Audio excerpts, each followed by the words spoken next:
Model Making Guru is sponsored by emodels.co.uk, your one-stop shop for all your model making needs. emodels.co.uk. Make something awesome.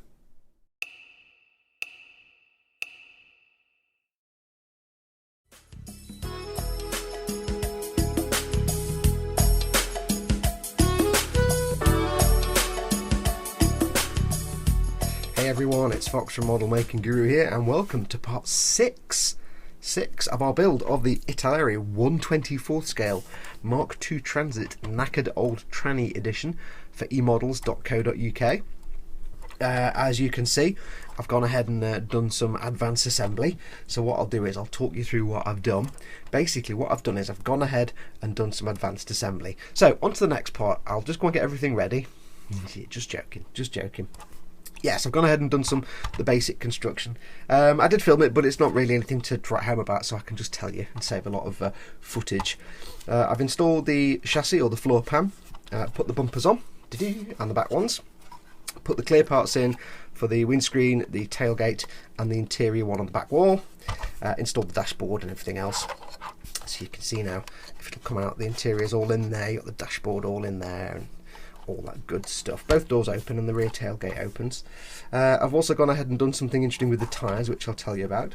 Now, when you are assembling this, two things to be aware of. First of all, the chassis goes in and it has to go in far enough down. There's a little lip at the back here. It's not quite clear how far you push it in, but what you need to do is make sure you do the bumpers after you install the floor pan or the chassis.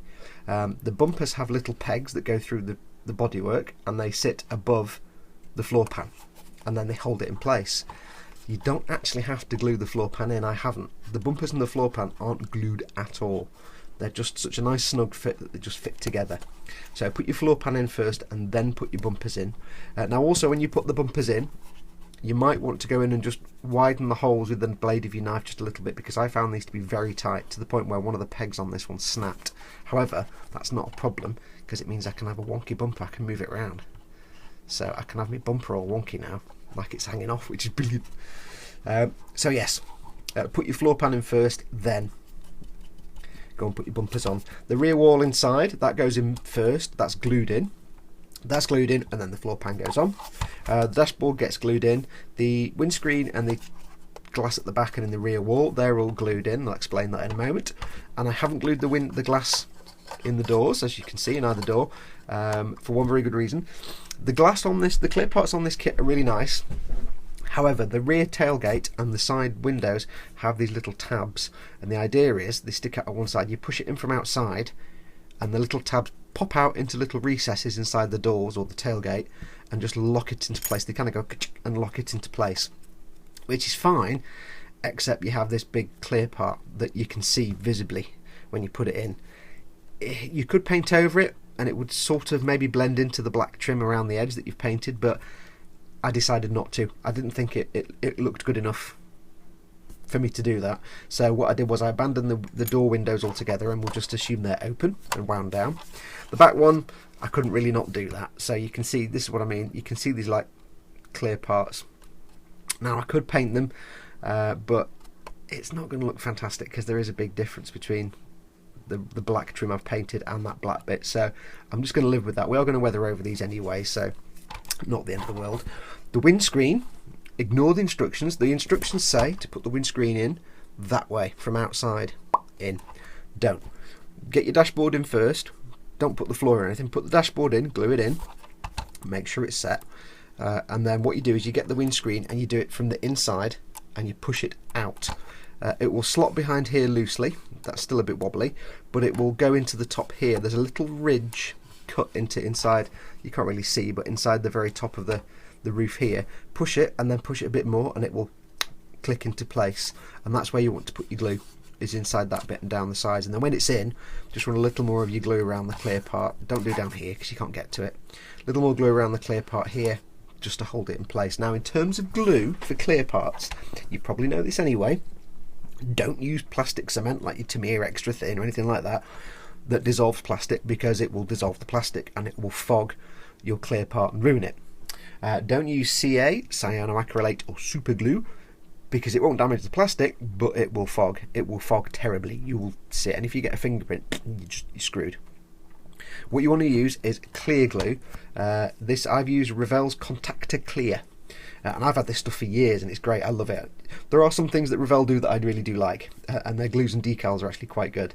So it's Contactor Clear. It's basically it's a glue for transparent parts. You may also see it referred to as canopy glue or clear parts glue. It's basically, if not the same as, very similar to normal PVA or craft glue, or for our colonial cousins, Elmer's glue. It's just it doesn't weld the plastic, it's an adhesive glue, and it just dries clear. If you're like me and you grew up in the 70s, when you were at primary school, you'd get a piece of card and you'd stick bits of pasta to it and sparkly things and bits of string. You'd use PVA glue. It's the same stuff, if not the same stuff, very similar. And I can tell you that because when I took the lid off, I haven't used this for about 3 years, and the last time I used this, I was making my Colonial Viper 3 models, and I used it to glue the canopy down, hence why it's known as canopy glue. And the lid, I was like, oh, can't get it off. And then when I got it off, I couldn't get it back on again because loads of glue had collected in the lid and crusted up. But it was easy to remove. I just got a pair of tweezers and pulled it, and it went, and it was dead satisfying. It's like pulling it off your hands when you're a kid. And it just pulled out, and now it's fine. So if it does get gunked up, just scrape the glue out. So it's not a permanent glue. If I push that hard enough, even a year from now, it'll still pop out. A lot of people use this as a temporary glue. If you've got some parts that you just want to have in place while you do something, you can use this kind of glue, because when you then pull the pieces apart, the pieces don't affect the plastic, so all you get is the two pieces come apart and you've got a strip of glue that you can then just peel off. So it can be quite adhesive and quite tough. For this, where there's going to be no handling of the model, it's absolutely fine. These pieces aren't going to fall off. They do actually stay in pretty well, and the windscreen does actually stay in place pretty well, but go in and add some glue just to be safe. So we've got all that done. Put the floor pan in. I took the decal of the bumper off and put it the right way around. Yeah, it was upside down, like I said in the last episode. So that is all done. You might be wondering why I've put the glass in now when we've got weathering to go. Well, glass gets just as weathered and dirty as the rest of the car, or the van in this case. Now I haven't put the headlights on, I should have done, but I need to paint those, so I'll show you that separately, and we'll put those on after we've done all the weathering. I also went ahead and fiddled with the tyres. Now the story of this is, the guy selling this, whoever owns this, is selling it, and it's obviously a piece of junk, and he wants to try and make it more sellable, so he's putting completely new tyres on it, which makes no difference at all really. And I have memories of going to my local tyre place many years ago. Nowadays you'll see a tyre on the rack. They have them on racks, tyres, and they have big stickers on with all the specifications on. If you go to somewhere like I do, where they do second-hand retreads and things like that, a bit shonky dodginess, sometimes they have them on the rack, and they just get one of those wax pencils that people do like restaurant signs and things with, and they just write on, so they can see on the shelf where there's a 185/14 or a 250/25 or something like that very quickly. So what I've done is I've just kind of cobbled that together. I used a yellow Uniposca paint pen. Just wrote 185/14 on there. You can't really see it on the ridged surface, but it works. And I wrote it on the tyres as well. So what we're going to have is 3 tyres on the van and 1 on the floor, to suggest that the owner is in the middle of replacing the last tyre, because obviously replacing 4 tyres is going to make this van so much more attractive to buyers. Lol.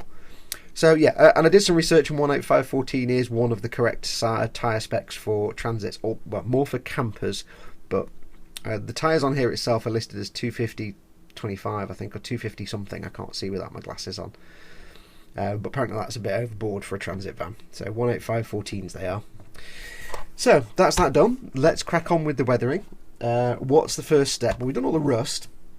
The next step is to do a filter. We want to discolour it to make it look used and faded a little bit, and we're going to do a filter. Now you can just go and use a pre-made filter like by MiG or AK.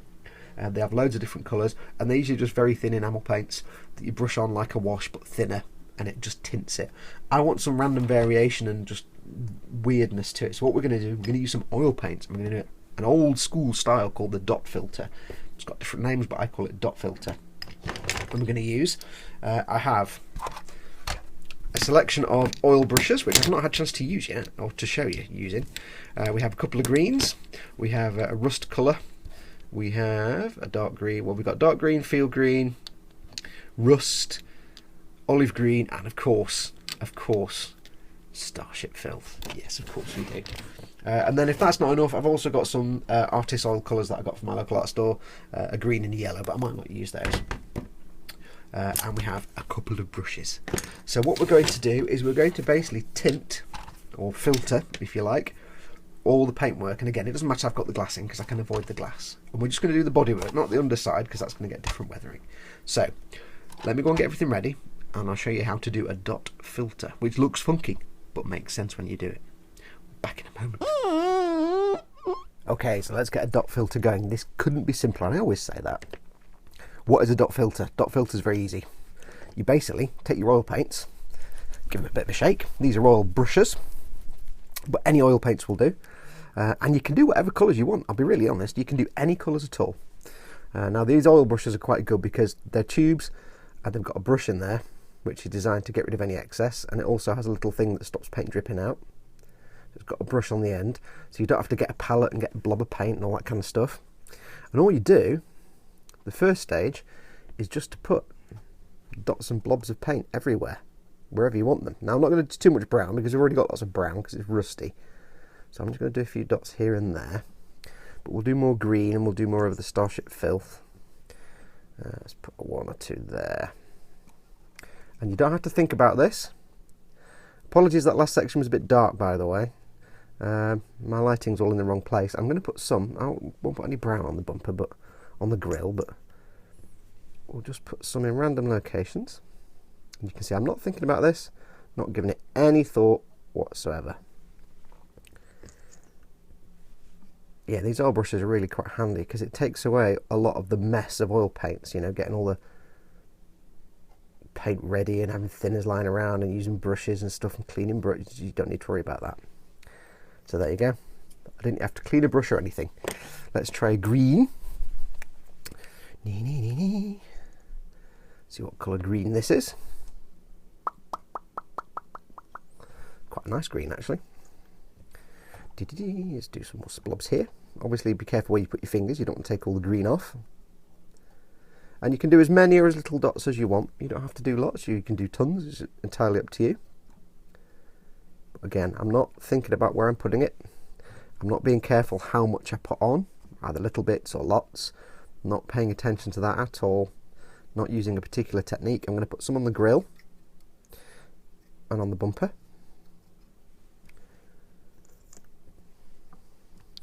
There we go.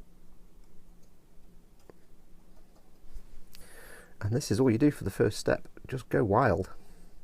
Put dots everywhere. All the dots. Give your van the measles. I apologise, my hand is in the way here. Yes, my new desk setup. I'm still figuring out where the best place is for lighting and stuff. My lamps have to be further away, so it can come out looking a little bit darker, even though I correct the white balance and everything. Okay, so that's green. And we'll do a little bit of the old Starship Filth. Starship Filth, my favourite colour in the whole world. Brushes are a little stiff when you first get them out. And I'll go quite heavy with this because I want it to look battered and dirty. And this is really, like I say, this is just to give the whole model a tint, a random, uneven tint of dirt. There's a lot more to come. Obviously, this isn't you know, simulating any specific kind of dirt. It's just general dirt and discoloration. It's quite good fun. This is like messy children time, isn't it? Yeah. Finger painting, but without the fingers. But you can go as heavy or as light as you want. You often see this done a lot on tanks, World War II tanks and armoured vehicles. And it's a very good technique. Like I say, you can actually get filters up, you know, pre-made filters. But this is just another way of doing it. Now what I'm going to do, I'll do it off camera because I've got to get the paint out, but I'm going to use some Abteilung 502 German grey highlight if I do it on camera, and some 502 Abteilung copper oxide blue patina, which is just a light blue. I'm going to do the same, exactly the same. I'm going to have to put some paint on the palette and dot those on. So let me go and do that, and I might do a little bit of the yellow just to bring out a yellow, and then when we come back I'll show you the next step. So I'll go and do that. Back in a moment. Okay, right, that dotting has now been done. As you can see, it looks like, well, it kind of looks like ass, but hey, this is the partial process. Next step, we need to do something with all these little dots and marks that we've added. We're going to take a big flat brush. Any brush will do, but a big wide brush is best. We're going to get a bit of oil paint thinners. Now you can use enamel paint thinners, work just as well. You can use lighter fluid. I'm just using some art store odorless oil paint thinners. You can use white spirit and terps as well, but they stink, so I wouldn't recommend. Go for the odorless stuff. Get thinner on it, but then take most of the thinner off. You don't need a lot of thinner on here. It just needs to be damp. And all we're going to do is we're going to start blending and streaking this. Now it will look a bit rubbish at first, but you just keep going and working away. And what you're doing is you're blending all the colours together and you're fading them. And what will happen is if you go for long enough, you'll just take them all back off again. But what we're doing here is blending them all together, and you can see it changes the colour of the model, the base colour. It does collect in these little recesses, there's little white bits there, but we'll correct those with a pin wash later on, some kind of pin wash. But you can see all it's doing is it's tinting and changing that colour. And that's what we're looking for. We just want to give it a random look. If you're doing some kind of aircraft, if you're doing this in aircraft, you really want to do it in the direction of travel. With a van like this, it's not really travelling at Mk2 anywhere. It probably rarely gets over 50. So we can just go down to suggest, you know, water running down and weathering and things like that. Do some on the front here as well. Get my hand out of the way, might help. We'll just keep going. And it will lighten a bit as it dries, so don't panic too much if it looks a bit obvious. It will lighten. If you get any bits where there's light paint left in a recess, just work it out with the brush. But you'll see now, I don't know if it'll come out on camera, but this is the side we've just done. That's the side we haven't done yet. And you can see the blue there is quite bright, but on this side, the blue is now looking kind of dark. It's not completely dark, and it's not dirty and dark. And like I say, we're not reproducing dirt and dust and filth. We're just reproducing discoloration and fading, that kind of thing. So we'll just go down. And again, don't worry about avoiding things like bumpers, because they're all valid. Now the reason you want to use, for example, you can use any colours you want. The reason I've used greens is because go and look at an old vehicle that's been parked under a tree. Yeah, it's covered in green, and we'll probably do more green later. So that kind of gives it one bit of realism. See if I can get on the bumper. The reason I use the light colours, the light blue and the light grey, is because that just gives you little highlights that suggest kind of little streaks, something that's run down and streaked. I'm going to fall off the thing there. And that just gives you a little highlight against the background colour and makes it look a little bit streaked, which is fine. Often when you have things that are blue or grey, you'll use like a light blue or a light grey just to build in some streaks, just to give it some variation. Especially if you're building something that's black, like a Blackbird, SR71 Blackbird. My good friend TK from TK's Model is doing one. And the thing you learn about building black things is you don't just paint them black. Because if you paint a model black, well, good luck, you can't do any more weathering after that. So if you do them a dark grey colour, then you can build in things like streaks and things with greys and blue, light blues. Light blue often works quite nicely with darker blue background colours. And this is all we're going to do. Now I'm not being too careful. I'm keeping it in a sort of consistent direction, because what I'll do is you'll find when this is dry there will be some streaks here and there, and that's brilliant because that's exactly what I'm looking for. And this is going to be difficult for me to do now because I've got to do it with a camera, and so you can see it. You can have more colours in certain areas, like I put a little bit more light blue here, and that just means when you do this you might get a bit more light blue tinting. I'll do it on the front here if you can see that. I don't know if it's coming out. You can use the brush edge on if you want to get into little tight areas like this to do some streaking. The bits of green that are showing up, like I said, are great because they just look like moss and algae that grows on an old vehicle anyway. And that's it. This is all we're doing. Just building those streaks dirty marks in. And it probably doesn't come out on camera at all. It barely comes out to my naked eye here. We'll do the roof. See if I can do it without getting my arm in the way. We'll do this way. Just because of the reasons. You can go back and forth if you want. And like I say, if you're not happy with the colour blend that you get, I'm going to try and keep this as green as possible, because this is where you get lots of stuff landing on top of it from trees. So I'm leaving some of the green around the edge. I know it's not really coming out on camera, but that's where you get a bit of green building up. I'll brush some away. But like I say, if you're not happy with what colours come out, just keep working on it. Get thinner on the brush and work away at it. It'll blend away, it'll fade away. So you can see there now I've got this kind of nice green sort of tinge around the roof. And what I might do is put some green here. In fact, let's do it. Let's do it. Let's get some green.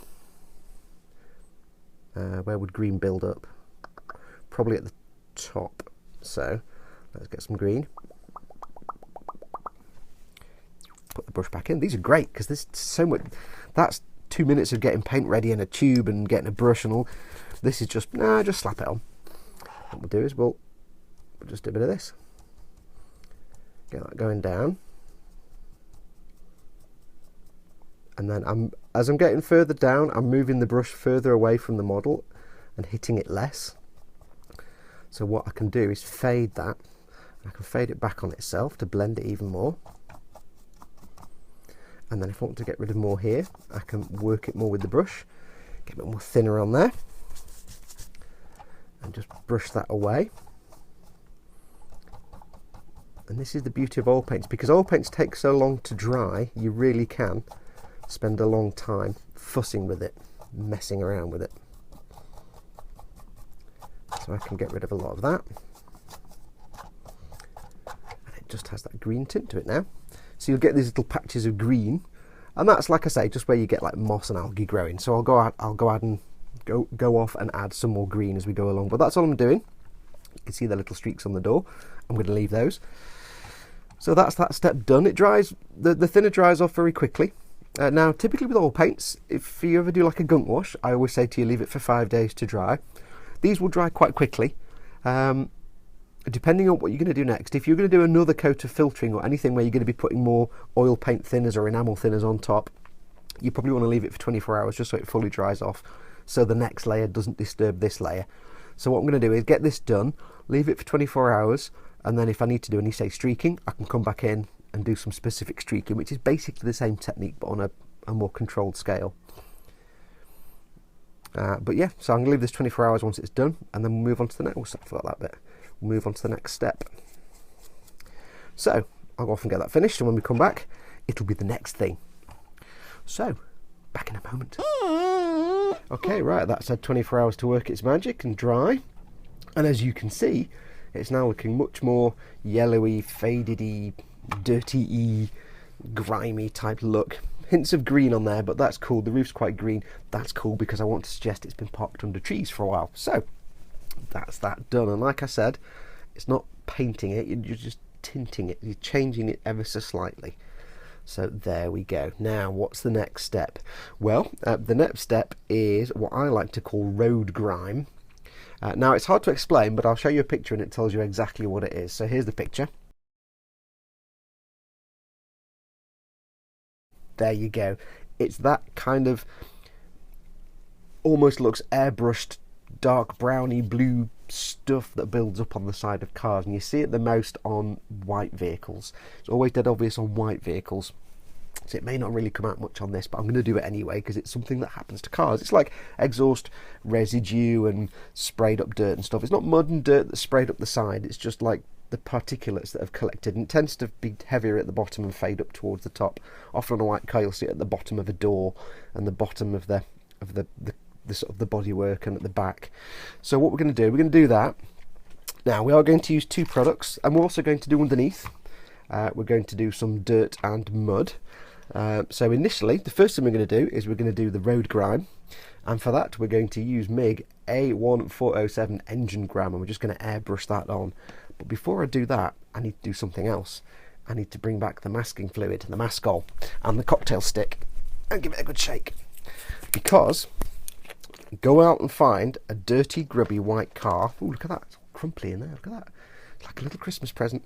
Go out and look at a white car that's got that road grime on it, and you'll see something really obvious that's there every time you see it, and that is fingerprints. Every time someone grabs a door and stuff, especially on boots, they always have the little clean patch where all the fingers go. So what we're going to do is we're going to replicate that. If I can get this open, we're going to replicate that, and that's dead easy. All we're going to do is we're going to get our masking fluid like we have before, and we're going to put on some little bits where hands would go and touch things and cover up the edges. Now I'm not going to get to the point of doing individual fingerprint type things, because we're never going to see that and it's too small. But what we can do is just suggest that build up. Hope this is in focus. Let me just move this out a little bit. There we go. Build up of little fingerprints. Basically it's just where the grime is accumulated and then been rubbed off. So that's what this is. So what I'm going to do is going to go around and put this on. And I say it would show up more if it was a white vehicle. It's not a white vehicle. But you'll see, that picture should have showed you exactly what I meant. So that's probably going to do for here. Just where people have touched it and handled it. And what I'll do the same on the doors. I'll do the same around the door handles here and around this edge here, and possibly a little bit over the bonnet, because let's imagine it's a knackered old van. It's going to be opening the bonnet all the time to try and fix it. So I'll put some more around here where hands are going to be, and then we'll go off to the spray booth. Now I can't film in the spray booth with the noise, and I'm going to be using enamel, so I have to wear a mask. So I'll voice over the spray booth, or I'll talk you through when we come back. So let me go finish off masking off all these bits, and then we'll go and spray the engine grime. Back in a moment.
Okie dokie, on to the next step. So you can see now that's all dried. We've got some nice little patches where colour has been left. I know this is out of focus, but colour has been left exposed underneath where I've left fingerprints, taken the masking fluid off. What I also did off camera was I took a cotton bud and some of the thinner, just the normal oil thinner or enamel thinner, whichever you prefer, and I also dabbed away with the cotton bud at some of the areas because it didn't quite come out like the clean fingerprint areas that I'd hoped. So I did away with a bit of it with that, and that came out quite nicely. That's how I did this bit on the back here where the handles are. Also on the windscreen, what I did was, if you notice when I sprayed over the windscreen top and bottom and around the edges as well. So what I did with that, because obviously that was on there, I wanted it on there because I wanted the dust around the windscreen, but I wanted to suggest that whoever owns the van had kind of wiped it off with a cloth or something like that, because they obviously need to see out the window. So I got a cotton bud, just dampened with some of the thinner, and just literally mimicked wiping the windscreen with the cloth, but with the cotton bud. So I got that kind of swipey, uneven edge type effect, and it just gives that look of somebody's tried to clean the windscreen a bit with a cloth just to get some of the gunk off, and that's perfect. That's what I was looking for. So it came out quite nice. I'm wearing gloves because you can see I'm still getting some transferring off, It does take 24 hours or more to dry, but can take a little longer. It's in enamel, so I'm not going to take the risk of putting fingerprints in there. Now you will notice as well, I didn't just use the, what colour was I using? I didn't just use the engine grime, a Mk2. I also went over as well with fresh mud, a Mk2, which again is an enamel colour, and it's just more of a brown colour, and I went underneath with that, because I wanted that sort of layer of brown on top of everything. It doesn't really show up on here because it's brown anyway, but it also added, I just used it along the edges here. You can hear my, if you hear a little farty noise, by the way, it's my glove. These are little Tesco's cheap gloves, and they keep making little farty noises. So yes, I went underneath here as well, just around the edges of the, around the lip at the bottom and stuff, and just in the crevices, just to build and bring it out a bit more. So what's the next step? Next step is dust and dirt, and for this we are going to do two things with Amig Dark Earth, which is Amig 3007. This is why I've got the paper down, because this is a powder. This is a pigment. It's lovely, it's a lovely colour. So what you're going to need to do is get yourself an old brush, a crappy old brush that you don't care about. The reason we've got the paper down is it's going to go everywhere, but also once we've finished I can fold the paper and pour it back into the pot, because you don't want to waste this. It's good stuff, you want to keep it. So what we're going to do, the first part we're going to do is just a general coating, just a dusty, dirty coating, and we're going to go quite heavy. We're not too fussed about how careful we are or where we go. We're going to go in everywhere, and we're just going to place it all over. And we're not worried if we put too much on, because a lot of this will just fall off. It's not fixed in place, so we're just adding it everywhere. Dee dee dee dee.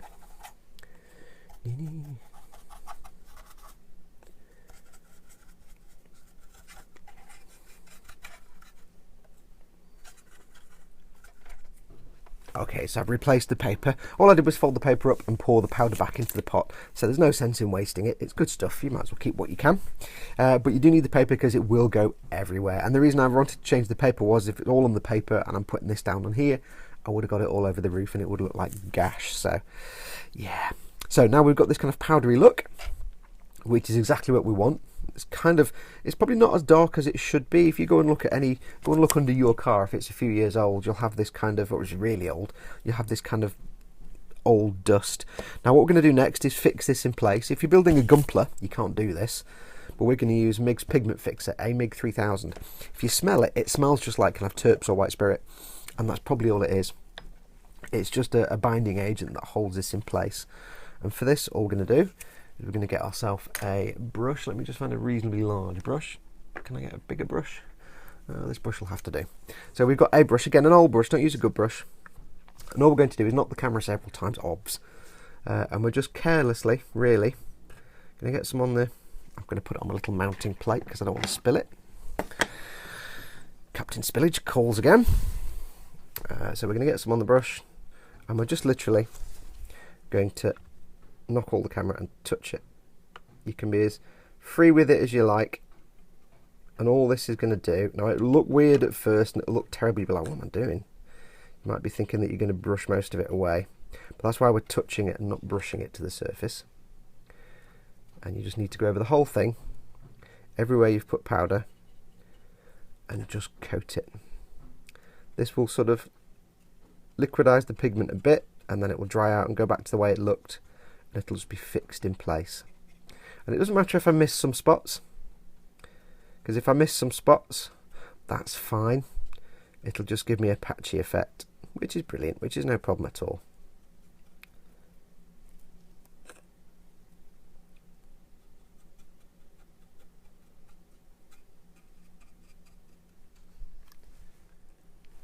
Okay, right, now for the next steps. You can see this is at about an hour to dry now.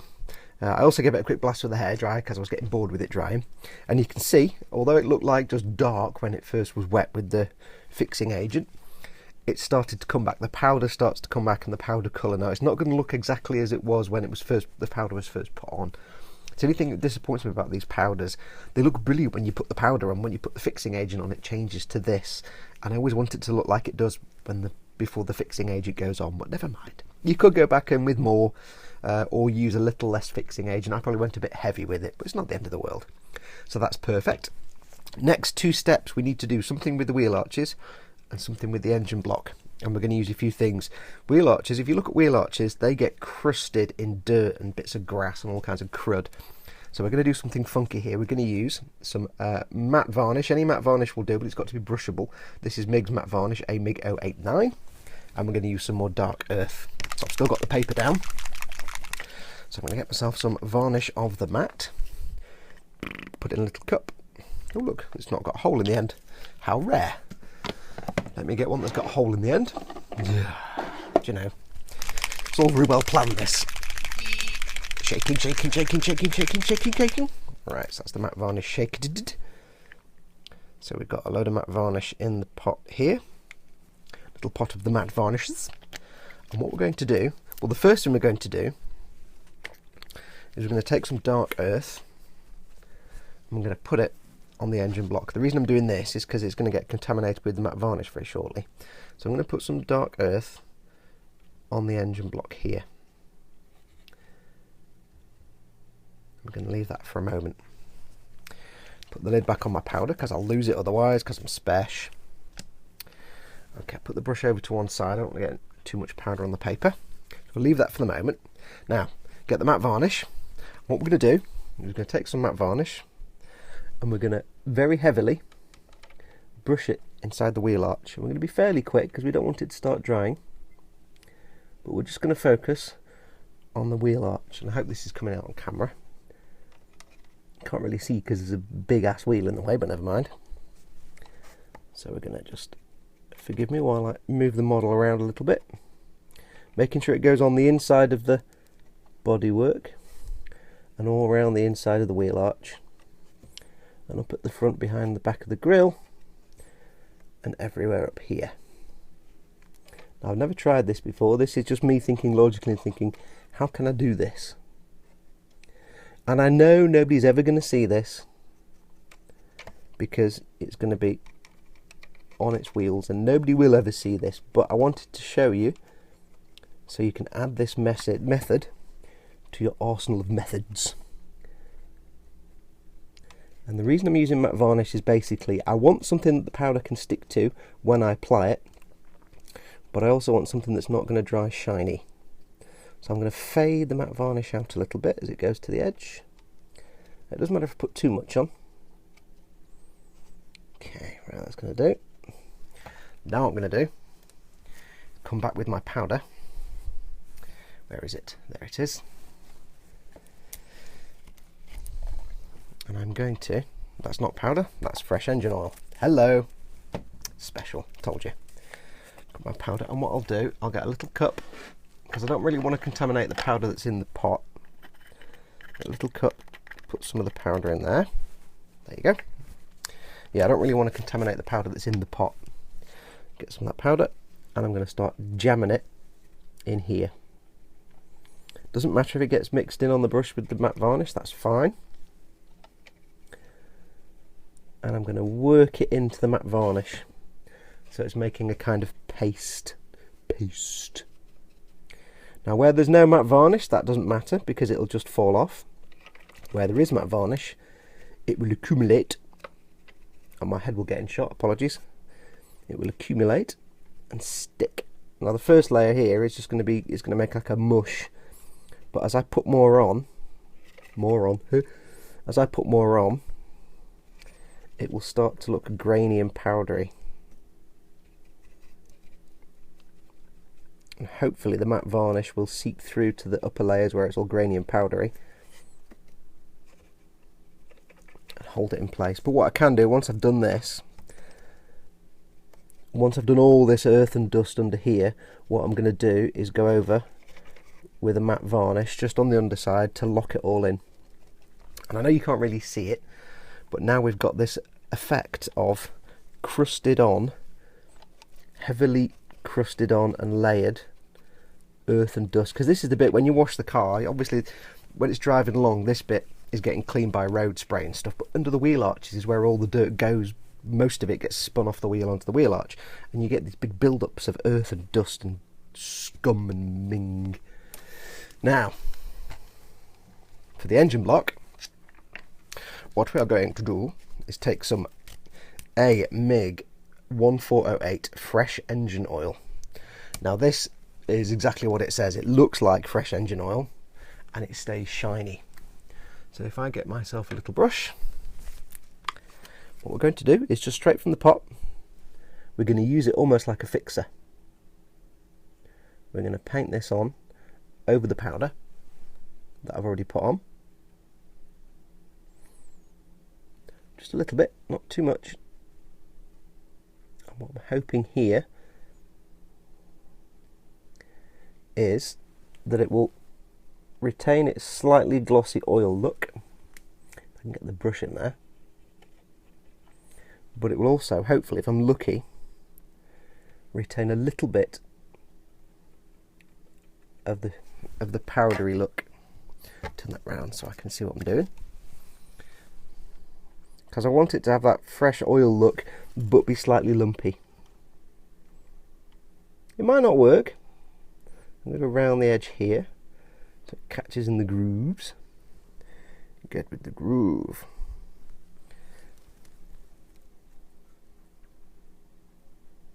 If you paint this on normally, it's kind of a browny, blacky oil look, but here I'm just going for using it like a pigment fixer. Which is why when I originally did this, I left this bit kind of a darker colour. So that should hopefully stay sort of shiny. I have no idea what colour it will dry like, so I'll have to wait and find out. So, I'll go off and do the rest of the wheel arches with that crusted on earth look. When that's done, I will give it a quick blast of matte varnish. I'm going to use some Rattlecan Humbrol Matte 49 just to go quickly over. I don't have to worry about the windscreen because it's not going to cover it.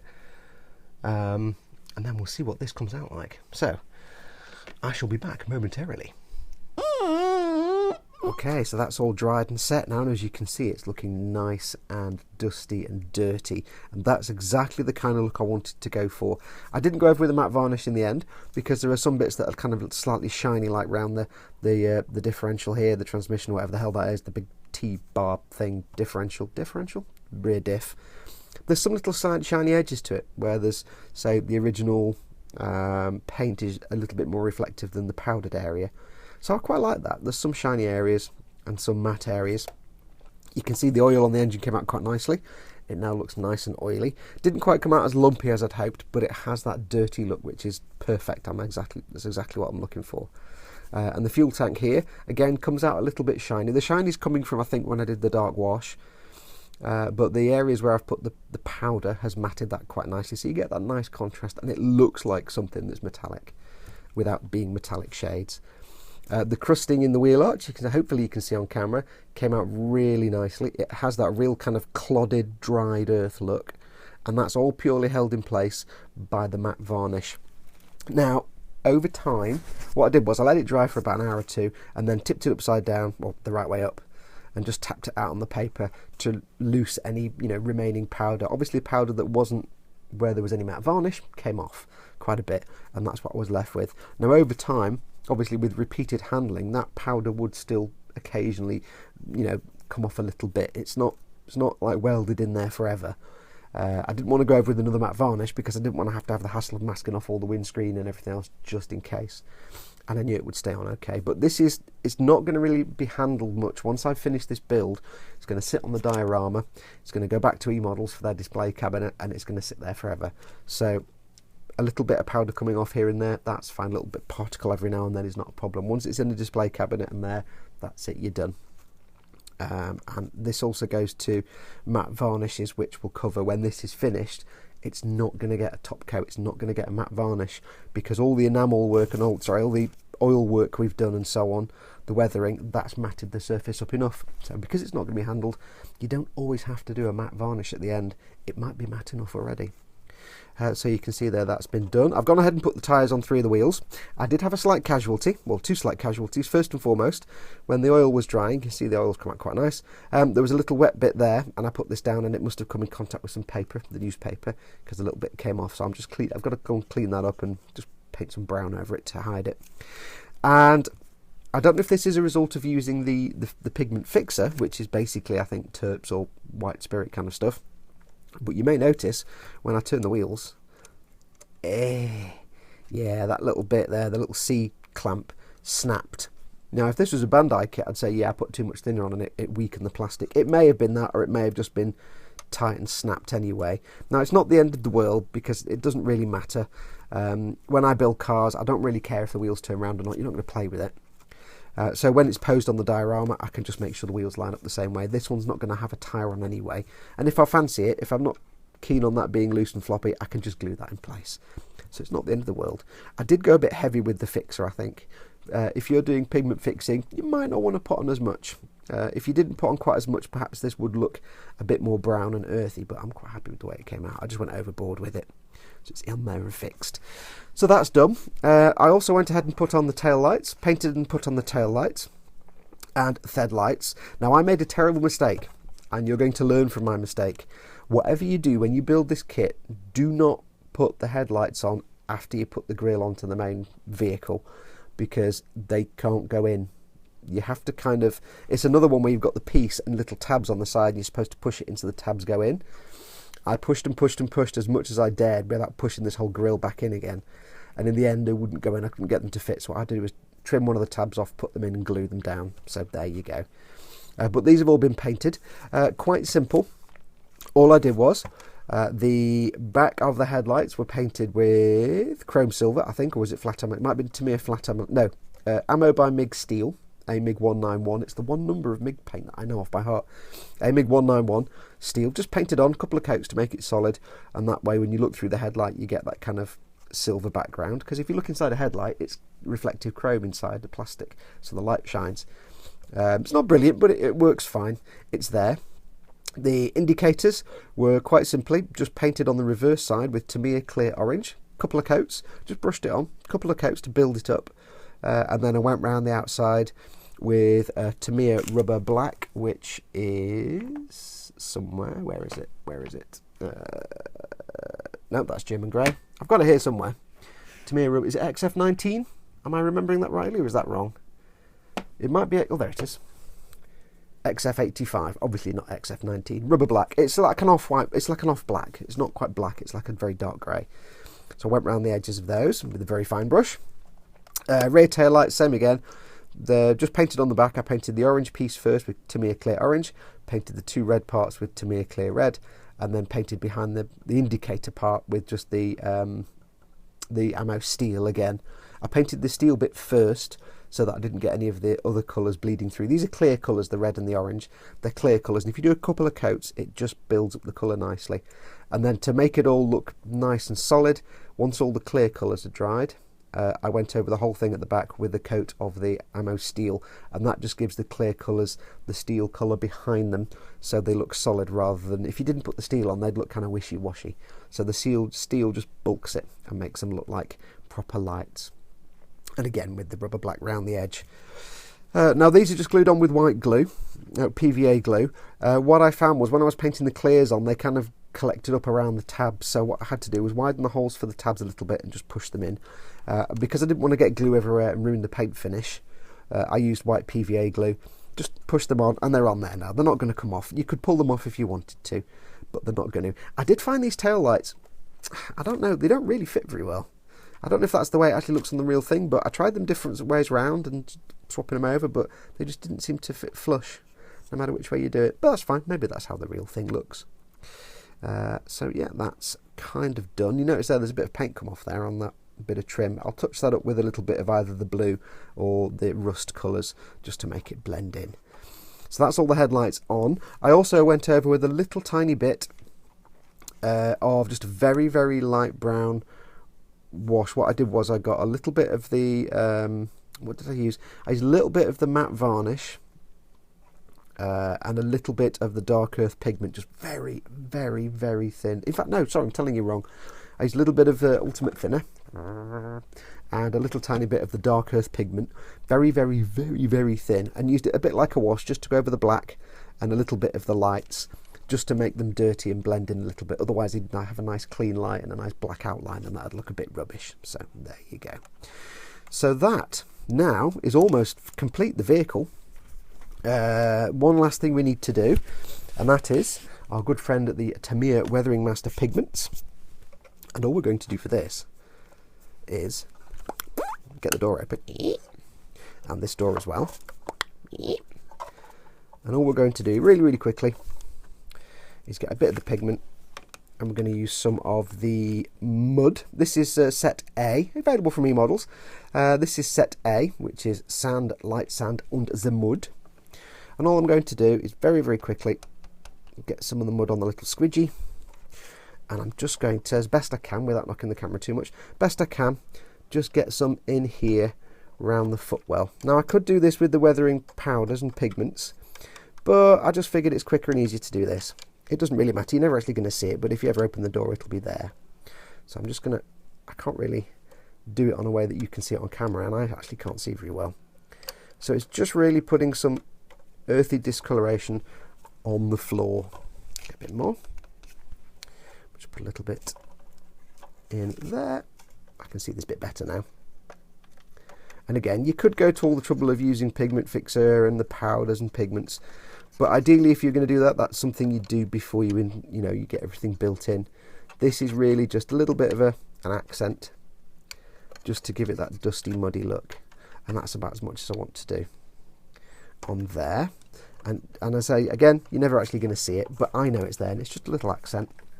And what you can do if you want, and I'm going to do now, is you can also put a little bit around the windscreen, just here and there. Now remember I sprayed some of the engine grime on there to suggest it's the stuff that's built up as it's been driving along. So I'm just using a very delicate touch just to build some up along the edge, and if I want to just blend it a little bit, I can use the brush on the other end and just smudge it. And I can also put some on the lights on the side here, just to fade them ever so slightly. It just fades that dark colour. Now like I say, take my advice, if you're building this, make sure you put the headlights in before you install the grille, because you'll find it a lot easier. But also what you might want to do, and I didn't and I should have done really, is get the lights in before you start the weathering, so that when you do your engine grime spray and stuff, you can make sure it catches over the lights and everything else, so they get equally weathered, because they should do. But if you look at even an old car, the lights do tend to stay kind of shiny and clean, just by nature of the fact it's a smooth, shiny surface, and dirt has a harder time sticking onto it. So what you can do is, when you sprayed on all your engine grime or whatever you want to use, if it's an enamel, if you want to then go back and take any off, like I did on the windscreen, just get yourself a damp cotton bud, and just damp with thinners, obviously, enamel thinners, and just clean off the bits you want to be clean. So you might find it easier if you put the lights on before you start the weathering. Yeah, I'll know that for next time. So there we have it. I put the tyres on. Now I'm not going to weather the tyres, because the tyres are supposed to be new. The diorama the chap's going to be fitting them. I've left that tyre off because that's going to be on the floor. I do have, no I haven't got the box, but I do have the Tamiya 1/24th Rally Maintenance Crew set, which I think has actually now been discontinued. Now I can't remember off the top of my head if eModels chaps have any in stock. Have a look, they may well do. I apologise, I haven't had a chance to check. But it's basically a pit crew for rally cars, and they have things like toolkits and stuff. I have a load of bits ready to one side to make a trolley jack and a little set of tools and stuff, but that'll be in the diorama episode. So we're gonna have a trolley jack under there holding it up. I also took the spare tyre and I cut it up to make it look like it's knackered, and I did a little bit of dry brushing and weathering. I just used a light grey, I can't remember which light grey it was, it may have been Tamiya's Sky Grey, just very lightly to give some highlighted areas and that kind of faded look, and then a wash with, again, the thinner and the dark earth pigment, just to go into all the little recesses, and that's going to look like he's taken that tyre off and this is the new tyre. So this is weathered and this is clean because this is the new tyre. But that then I'll just move this out of the way. That then completes the vehicle. There's nothing more I want to do on this vehicle now. It is all done and done, and I hope you'll agree, I'm quite pleased with it. It's a long time since I've done a car or a vehicle. I've always shied away from them because I hate doing shiny models. I refuse to do shiny models, but when I realised I can weather this one, then I did. So that is going to complete. Oh, the only thing I've got to do yet is stick on the wing mirrors. I'm just going to paint those Tamiya rubber black. I've not done them now. I'm going to paint them Tamiya rubber black, but I haven't yet figured out what I'm going to do with the bit that's supposed to be the mirror, so we might cover that in the next episode. And also the wipers, but they'll just be rubber black and then glued in place, and I'll go over them again with the pastel just a little bit to fade them, so they're not just clean black or clean rubber black. But that's going to do it for this episode, and it's going to do it for the van. In the next episode, we shall start in earnest on the diorama for this little kit. But it just remains for me to say thank you so much for watching. I hope you're enjoying this. I hope you think this looks good. I do. It's my first vehicle for a while. So yes, thank you so much for watching. As always, this video is for eModels. It's sponsored by emodels.co.uk, so make sure to pop along to emodels.co.uk, the UK's leading online model supply store. They've got a million different things in stock. They've got everything from kits, equipment, products, paints, you name it, they've got it. I always say, if they haven't got it, you don't need it. What I mean by that, as always, is that if there's something specific you want and they haven't got it, they'll have something else just as good. But if there is something you really, really want, and it absolutely has to be that specific product, then just give them a shout. They'll be more than happy to. If it's not something that they currently stock or have in stock, they'll let you know when they'll have it again, or they'll be able to see if they can maybe get it for you. They're always really happy to try and do that for you. So if there is something you want they haven't got and it has to be that thing, just give them a shout, drop them an email or give them a call. Tell them I sent you. Don't forget, of course, as well, to go to their Facebook page, facebook.com/emodels LTD. It's a fantastic little group. You can hang out there, you can show off pictures of your work. Nice little community will give you feedback. It's also the best place to find out about upcoming offers and products that are coming into stock, new things coming in. Oh, to ask questions of the guys again at eModels and you know, say when are they getting something in stock, or you know, anything like that. Do they ship to your country? Anything like that. So eModels Ltd on Facebook. And last of all, don't forget to check out my stuff, Model Making Guru, on the YouTubes and the Facebooks. This video will be on my channel a week after it comes up on here on the eModels channel. But that's going to do it for this time. So again, thank you so much for watching. Take care. We'll see you in the next one when we will start on the dioramas. And until next time, take care of yourself. Go make something awesome. Adios, amoebas.